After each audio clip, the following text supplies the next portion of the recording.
Later, Henry stopped at Edward's station. "Hello, Henry," said Edward. "You look splendid. I was pleased to hear your happy whistle yesterday." "Thank you, Edward," smiled Henry. "Shh!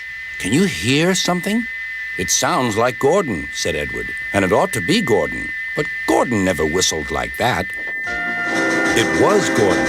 He came rushing down the hill at a tremendous rate. He didn't look at Henry, and he didn't look at Edward. He screamed straight through the station and disappeared.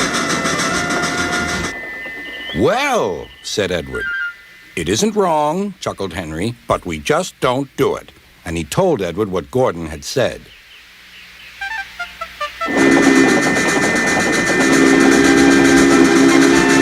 Meanwhile, Gordon screeched along the line. The noise was awful.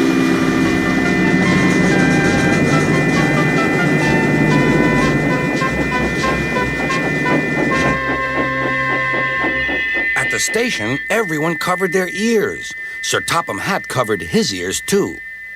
"Take him away," he bellowed, "and stop that noise." Gordon puffed sadly away, but he wouldn't stop whistling until two fitters climbed up and knocked his whistle valve in place. That night, Gordon slunk into the shed. He was glad it was empty. "It isn't wrong," murmured Henry to no one in particular, "but we just don't do it." No one mentioned whistles.